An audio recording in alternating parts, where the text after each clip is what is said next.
منتشر ہونے کے ایک ہفتے بعد حکومت اور پاکستان تحریک انصاف سوشل میڈیا کے اوپر جو ہے وہ اسی بات کے اوپر ایک تناؤ کا شکار ہے کہ ہلاکتوں کی تعداد کتنی تھی، پاکستان تحریک انصاف کی جانب سے مختلف دعوے اور پھر حکومت کی جانب سے، جبکہ کچھ پی ٹی آئی رہنماؤں نے ابتدائی طور پہ کہا کہ سینکڑوں حامی ہمارے مارے گئے ہیں۔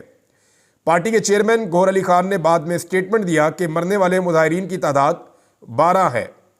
وفاقی وزیر اطلاعات عطا اللہ تارڑ نے منگل کو social media plate form Twitter پہ ایک پیغام میں اس تضاد کا مذاق اڑایا۔ الجزیرہ بھی لکھ رہا ہے کہ انہوں نے مذاق اڑایا کہ یہ لاشیں صرف ٹک ٹاک پہ، فیس بک پہ اور واٹس ایپ پر ملیں گی، وہ قوم کے ساتھ مذاق اور جھوٹ کی سیاست کھیل رہے ہیں۔ تارڑ نے اردو میں اپنے اس پیغام کو لکھا تھا۔ اس سے قبل 28 نومبر کو غیر ملکی میڈیا سے بات چیت کے دوران عطا تارڑ نے کہا تھا کہ احتجاج کے دوران کوئی ہلاکت نہیں ہوئی ہے۔ انہوں نے اسلام آباد کے 2 سرکاری اسپتالوں پمز اور پولی کلینک کے بیانات کا حوالہ دیا تھا، جس میں وفاقی وزیر نے کہا کہ انہیں کوئی لاش نہیں ملی۔ انہوں نے الجزیرہ کے ایک سوال کے جواب میں کہا تھا کہ محکمہ صحت نے اس کی تصدیق کرنے والے 2 الگ الگ بیانات جاری کر دیے ہیں کہ جناب کوئی لاش نہیں ہے، کوئی زخمی نہیں ہے۔ الجزیرہ نے سیکیورٹی فورسز کے ساتھ جھڑپوں میں مارے گئے شہزاد سمیت پی ٹی آئی کے 4 حامیوں کے اہل خانہ سے بات کی ہے، یعنی 4 بندوں تک وہ پہنچے ہیں 12 میں سے، اور وزیر داخلہ محسن نقوی، عطا تارڑ، وزیر اعظم شہباز شریف کے سیاسی مشیر رانا ثناء اللہ سے بھی رابطہ کیا گیا اور دعووں اور جوابی دعووں پہ پوچھا گیا جناب آپ بتائیں، جواب دیں، تاہم انتظامیہ میں سے کسی نے بھی الجزیرہ کو جواب نہیں دیا۔ نہ اسرائیل الجزیرہ کو جواب دیتا ہے، نہ یہ حکومت الجزیرہ کو ظالم جواب دیتا ہی نہیں ہے۔ پی ٹی آئی نے اب ان 12 حامیوں کے نام جاری کر دیے ہیں جو ان کے بقول 24 سے 26 نومبر کے درمیان مارے گئے تھے، جن میں کم از کم 10 مبینہ طور پر گولیوں سے زخمی ہوئے تھے۔ ان میں صوبہ پنجاب کے ایک چھوٹے سے شہر کوٹلی ستیاں سے تعلق رکھنے والا شہزاد بھی تھا، اور یہ لوگ ابھی تک صدمے میں ہیں۔ یہ اب ان کی سٹوری آ رہی ہے۔ شہزاد کے کزن نفیس ستی نے نوجوان کو پی ٹی آئی کا ایک عقیدت مند سپورٹر بتایا، جس نے ریلی میں شامل ہونے پر اصرار کیا تھا۔ ستی نے الجزیرہ کو بتایا کہ ہم سب نے اسے روکنے کی کوشش کی لیکن وہ ڈٹے رہے کیونکہ عمران خان ان کے سیاسی آئیڈیل ہیں، اور اس کے مطالبہ کیا تھا عمران خان نے احتجاج کا۔ ستی نے الجزیرہ کو بتایا کہ عمران خان کی اہلیہ بشرا بی بی کی سربراہی میں مظاہرین فروری کے انتخابی نتائج کو تبدیل کرنے، عمران خان سمیت سیاسی قیدیوں کی رہائی اور اعلیٰ عدالتی تقرریوں کی حکومت کی نگرانی کی اجازت دینے والی آئینی ترمیم کو منسوخ کرنے کا مطالبہ کر رہے تھے۔ اب آپ شعور کا اندازہ کریں کہ الجزیرہ کو ایک شخص بتا رہا ہے کہ جناب یہ مطالبات تھے عمران خان صاحب کے، جس کی وجہ سے ہمارا کزن شہزاد جو ہے وہ اس احتجاج کے اندر گیا تھا۔ 26 نومبر کی سپہر پی ٹی آئی کے سینکڑوں حامی اسلام آباد کی سرکاری عمارتوں کے قریب احتجاج کا مرکزی مقام ڈی چوک پہنچنے میں کامیاب ہوئے، جہاں انہوں نے پولیس کے کھوکے کو آگ لگا دی۔ یہ پولیس کے بقول ہے یہاں پہ، خان کے حق میں نعرے لگائے اور پارٹی کے جھنڈے لہرائے۔ شہزاد ان میں سے ایک تھا۔ مظاہرین کا جلد ہی نیم فوجی دستوں سے آنسو گیس اور ربڑ کی گولیوں کے ساتھ سامنا ہوا۔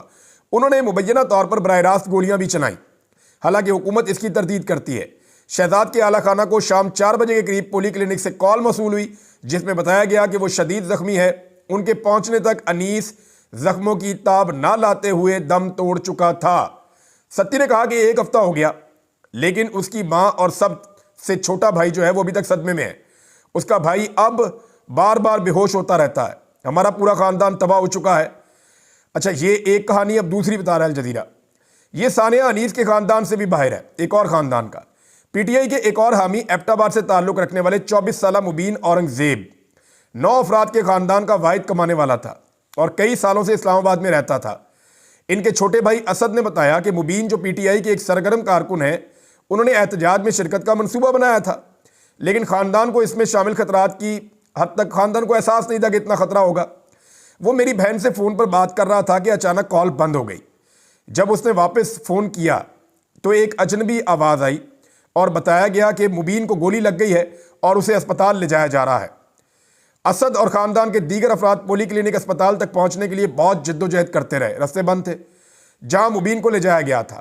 مظاہرین کی مزید لہروں کو اسلام آباد کے کلب تک پہنچنے سے روکنے کے لیے سڑکیں بند کر دی گئی تھیں، اور اسپتال تک پہنچنے والوں کا کہنا تھا کہ وہاں کے حکام بالکل تعاون نہیں کر رہے تھے۔ اسپتال والوں نے ابتدا میں لاش کو دینے سے انکار کر دیا۔ کئی گھنٹوں کی التجا کے بعد انہوں نے آدھی رات کے قریب لاش حوالے کر دی۔ اسد نے کہا کہ خاندان اب بھی اپنے نقصان سے نمٹنے کے لیے جدوجہد کر رہا ہے۔ وہ 3 بہنوں کے بعد پہلا بیٹا تھا اور ہمارے والدین کا پسندیدہ بیٹا تھا. آپ ان کی حالت کا تصور نہیں کر سکتے. 22 سالہ اسد نے کہا اور انہوں نے بتایا کہ اب خاندان کی کفالت کی ذمہ داری ان کے اوپر آتی ہے. الجزیرہ سے بات کرنے والے خاندان کے دیگر افراد نے بھی ایسی ہی کہانیاں سنائی ہیں کہ ان کے لیے اسپتال کے حکام سے اپنے پیاروں کی لاشوں کو واپس لینا کتنا مشکل تھا. جیسا کہ انہوں نے دعویٰ کیا کہ ان پر پہلی معلومات کی رپورٹ یعنی FIR درج نہ کروانے کے حلف ناموں پہ دستخط کروائے گئے، یعنی ان سے دباؤ ڈالا گیا کہ آپ FIR نہیں کروائیں گے اور سیکیورٹی فورسز کے خلاف کسی قسم کی قانونی کارروائی نہیں کروائیں گے. ان چیزوں کے اوپر انہیں کہا گیا کہ دستخط کریں پھر اپنی لاش لے جائیں. مبین کے خاندان کی طرح صوبہ خیبر پختونخوا کے شہر مردان سے تعلق رکھنے والے عبد الولی نے اپنے بھائی ملک صدر علی کی لاش کو واپس لینے کے لیے بہت جدوجہد کی، جو 26 نومبر کی شام کو انتقال کر گئے تھے. الجزیرہ کی طرف سے دیکھے گئے پمز اسپتال کے ڈیتھ سرٹیفکیٹ کے مطابق صدر علی PTI کے ایک سرگرم رکن جو دبئی سے پارٹی کی تقریبات میں شرکت کے لیے اکثر سفر کرتے تھے، سر میں اور بازو میں گولی لگنے کی وجہ سے ہلاک ہو گئے تھے. ولی نے کہا کہ قانون نافذ کرنے والے افسران نے ان پر اپنے بھائی کے قتل کے بارے میں FIA درج نہ کرنے کا وعدہ کرتے ہوئے ایک بیان پر دستخط کرنے کے لیے دباؤ ڈالنے کی بہت کوشش کی. وہ مجھ پر دباؤ ڈالتے رہے، لیکن یہ میں کیسے وعدہ کر لیتا کہ جب میرے بھائی کو قتل کر دیا گیا تھا. انہوں نے کہا کہ مسلسل التجا کے بعد ہمارے خاندان کو لاش واپس کی گئی تاکہ اس کی ہم تدفین کر سکیں. انہوں نے کہا کہ ہمیں اسپتال میں 12 گھنٹے تک انتظار کرنا پڑا.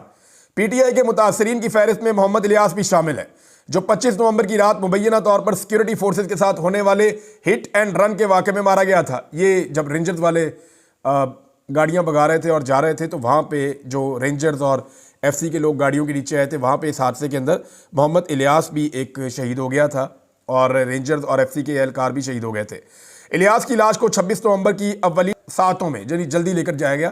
اسپتال کی طرف سے جاری کردہ اور الجزیرہ کی طرف سے دیکھے گئے ان کے ڈیتھ سرٹیفکیٹ کے مطابق ان کے بڑے بھائی محفوظ علی، جنہوں نے خود اکتوبر میں PTI کی گزشتہ احتجاجی کال کے بعد تقریباً 4 ہفتے جیل میں گزارے تھے، انہوں نے کہا کہ وہ اور الیاس کے ساتھ دیگر پارٹی کارکنان بھی شامل ہوئے. جب وہ اسلام آباد کے داخلی مقام پر جمع ہونے والے حامیوں کے قافلے کا استقبال کے لیے جمع ہوئے تو خیبر پختونخوا میں 25 نومبر کی رات کو جو قافلے آ رہے تھے ہم ان کے لیے وہاں پہ جمع تھے. انہوں نے بتایا کہ افراتفری کو اس وقت انہوں نے بیان کیا کہ جب سیکیورٹی کی گاڑیاں مظاہرین کے ہجوم سے گزر رہی تھی انہوں نے میرے بھائی سمیت کئی لوگوں کو مار ڈالا. یہ انہوں نے بتایا. انہوں نے دعویٰ کیا کہ اسپتال کے حکام نے الیاس کی لاش کو دینے میں تاخیر کی اور قانون کے نفاذ کے الزام سے بری کرنے پر مجبور کیا، یعنی آپ کوئی قانونی کارروائی نہیں کریں گے. انہوں نے کہا ایسا کریں آپ. انہوں نے کہا میں نے ایسا بیان دینے سے انکار کر دیا، اس لیے انہوں نے لاش حوالہ کرنے سے پہلے مجھے 12 گھنٹے تک انتظار کروایا. لیکن انہوں نے کہا کہ اپنے بھائی کو کھو دینے یا خود جیل میں وقت گزارنے کے باوجود PTI اور اس کے رہنما خان کے لیے ان کی حمایت بالکل کم نہیں ہوگی. دیکھو میرے والد 1987 میں کراچی میں نسلی تشدد میں مارے گئے تھے، اب میرا بھائی مارا گیا ہے جبکہ اس کی بیوی 6 ماہ کی حاملہ ہے. نوید علی نے کہا کہ لیکن یہ دھچکے PTI یا عمران خان کے لیے میری حمایت کو تبدیل نہیں کریں گے. ہم نظریاتی حامی ہیں اور خان کے لیے اپنی جان دے دیں گے. یہ جناب الجزیرہ کی رپورٹ ہے. انہوں نے تفصیل کے ساتھ بتایا کہ کیسے ایک ایک لاش دینے کے لیے اس حکومت نے محکمہ صحت کے ذریعے سے تڑپایا ہے لواحقین کو. انہیں بالکل شرم بھی نہیں آئی اور ابھی بھی کئی لوگ اپنے پیاروں کو تلاش کرتے پھر رہے ہیں. انہیں نہیں پتا کہ اس کو لاپتہ کیا گیا ہے یا اس کو مار دیا گیا ہے. وہ زندہ ملے گا یا نہیں ملے گا، جیسا کہ شیر افضل مروت صاحب نے بتایا. اب جناب رانا ثناء اللہ صاحب نے خواجہ آصف صاحب نے سٹیٹمنٹ دیا ہے اور ان دونوں نے اپنے سٹیٹمنٹ یہ دعویٰ کیا ہے کہ پاکستان تحریک انصاف شاید اب کبھی احتجاج کی کال نہ دے سکے، کیونکہ یہ جو کچھ بھی ہوا ڈی چوک میں انہیں لگتا ہے کہ PTI کی کمر ٹوٹ گئی ہے. لیکن میرا ذرا تھوڑا سا اندازہ مختلف ہے. دیکھیں پاکستان تحریک انصاف یا عمران خان کو پہچاننے میں ابھی تک اسٹیبلشمنٹ نے بھی غلطی کی ہے اور PDM کی جماعتوں نے یا عمران خان کے سیاسی مخالفین نے بھی غلطی کی ہے. میں نے نوجوت سنگھ سدھو کا انٹرویو کیا تھا آج سے چند سال پہلے جب عمران خان صاحب پرائم منسٹر تھے، تو انہوں نے باتوں باتوں میں ایک بات کہی تھی کہ عمران خان کا مخالف یہ بات جان لے کہ اس سے بچنا بہت مشکل ہے. ان کو آئیڈیا بھی نہیں ہے یہ کس لیول کا آدمی ہے. انہوں نے بہت ڈراتے ہوئے یہ بات کی تھی. تو مجھے لگا شاید دوستی یاری میں کر رہے ہیں، لیکن یہ لوگ اگر عمران خان کو انڈر ایسٹیمیٹ نہ کرتے تو عمران خان سے اتنی مار نہ کھاتے. ہمیشہ پاکستان کی اسٹیبلشمنٹ نے اور پاکستان کی PDM کی جماعتوں نے, عمران خان کے سیاسی مخالفین نے عمران خان کو انڈر ایسٹیمیٹ کرنے کی غلطی کی ہے. وہ ہمیشہ یہ سوچتے ہیں کہ اب عمران خان کی بریک لگ جائے گی. یعنی ان کا اندازہ تھا کہ عمران خان جیل میں جائے گا 2 دن میں ٹوٹ جائے گا. آج 1.5 سال ہونے والا ہے. عمران خان کو جیل میں جانے پہ یہ اتنا سبھی نہیں توڑ پائے. وہ اپنے موقف میں پیچھے ہٹنے کی بجائے 4 قدم آگے ہی آ گیا ہے, اور آج اس کا اثر رسوخ اور ملک کے اندر اس کا طوطی زیادہ بولتا ہے. فواد چودھری نے بڑی زبردست بات کی. سوال یہ کیا گیا تھا کہ عمران خان نے کہا کہ میرے پاس آخری کارڈ ہے, تو وہ کون سا کارڈ ہے؟ تو فواد چودھری نے کہا سارے کارڈ ہی اس وقت عمران خان کے پاس ہیں. پاکستان کی پالیٹکس عمران خان کے گرد گھومتی ہے, وہی پالیٹکس کو گھماتا ہے اور وہی فیصلے کرتا ہے کہ اب کیا ہوگا. تو عمران خان جیل سے ایک آواز دیتا ہے اور پورا ملک بند ہو جاتا ہے. یہ سب جانتے ہیں, اور یہ کیپیسٹی صرف عمران خان کے پاس ہے. میرے خیال میں غلطی کی گنجائش نہیں ہے حکومت کے پاس, اور غلط ایسٹیمیٹ کرنے کی گنجائش نہیں ہے.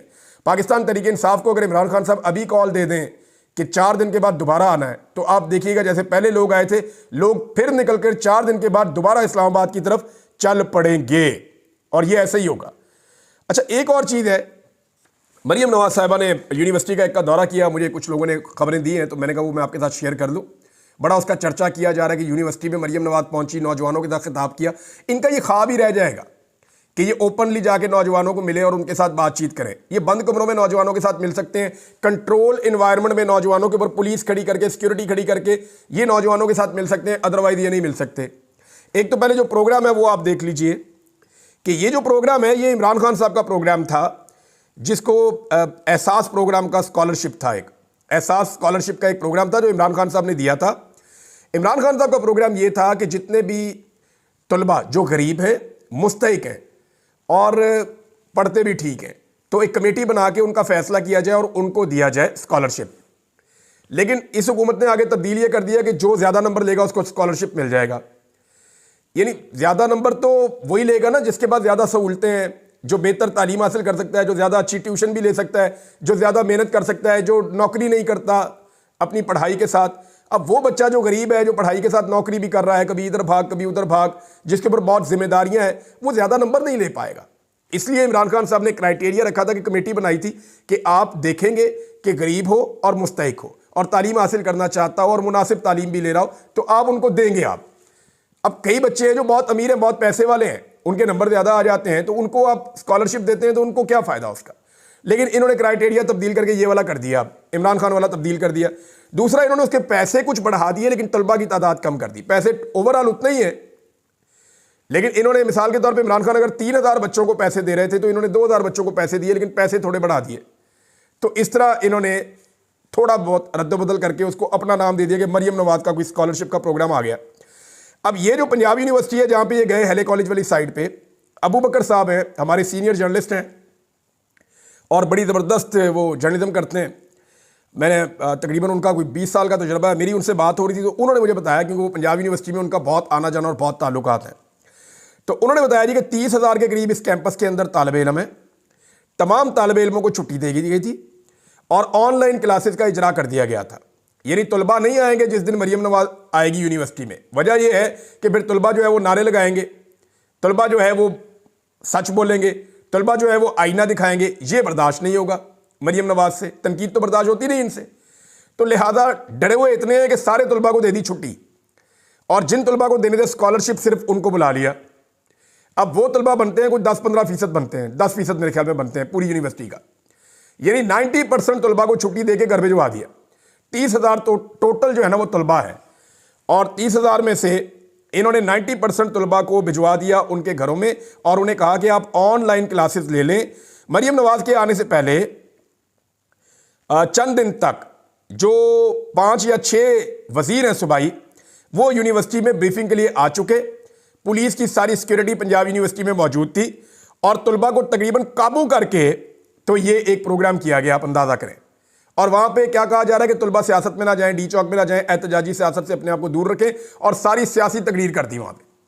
ایک تو طلبہ کو کہا سیاست میں نہ جائیں, اور وہاں پہ کھڑے ہو کے ساری سیاسی تقریر کر دی. یہ طلبہ تھے جنہیں قائد اعظم محمد علی جناح سیاست میں لے کر آئے تھے. قائد اعظم نے ان کو اہم ذمہ داریاں دی تھیں. یہ طلبہ تھے جو پاکستان بنانے کے لیے قائد اعظم کا ہر اول دستہ تھے. یہ تمام کتابوں کے اندر لکھا ہوا ہے, ریکارڈ کا حصہ ہے.